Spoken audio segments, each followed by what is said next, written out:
सोने के सिंहासन राजा दशरथ तमचिया कौशल्या रानी तमचिया कौशल्या रानी नी हो राजा होई गया अयोध्या में सोरक कौशल्या रानी बाझिन कौशल्या रानी बाझिनी हो राजा होई गया अयोध्या में सोरक कौशल्या रानी बाझिनी कौशल्या रानी बाझिनी हो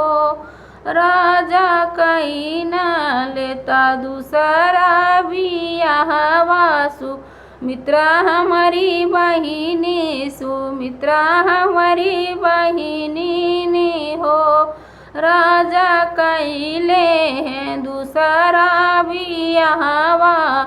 उनाहू के कुछ नहीं उनाहू के कुछ नहीं हो राजा कैली है दूसरा बियाहवा अनहू के कुछ ना रे उनाहू के कुछ नहीं हो राजा होई गया अयोध्या में सोरा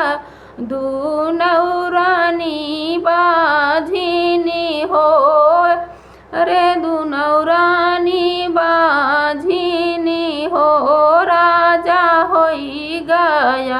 अयोध्या में सोरा दूनौरानी बाझिन दूनौरानी बाझिनी हो राजा कहीं न लेता तीसरा बियाहवा कैकेयी हमारी बहिनी कैकेयी हमारी बहिनी नी हो राजा कैले तीसरा बियाहवा उनाहू के कुछ नाही उनाहू के कुछ नाही हो राजा कैली है तीसरा बियाहवा अरे उनाहू के कुछ नाही उनाहू के कुछ नाही हो राजा होई गया अयोध्या में सोरा तीनों रनिया बाझिनी तीनों रनिया बाझिनी हो राजा होई गया अयोध्या में सोरा तीनों रनिया बाझिन तीनों रानी बाझिनी हो मोरे पीछा वरवा मुसार वा भैया नमितवा रे मोरे पीछा वरवा मुसारा भैया मितवा भाई दईन देता जहर कई पुड़िया ता तीनों रनिया खाती हो तीनों रनिया खाती नी हो रगी रगी पिसई का कौशल्या रानी तीनों रानी पियाई तीनों रानी पियनी हो एक घूट पियाई कौशल्या रानी एक घूट सुमित्रा रानी हो राजा दुई घूट पियाई काया के रानी राजा दुई घूट पियाई रानी कह के हो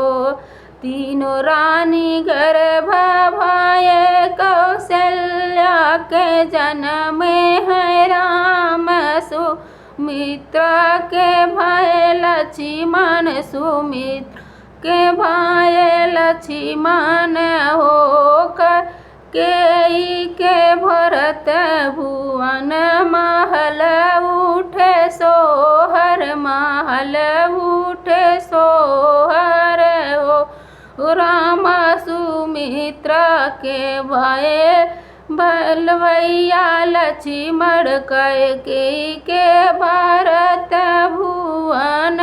महल उठे सोहर महल उठे सोहर हो। राजा होई गए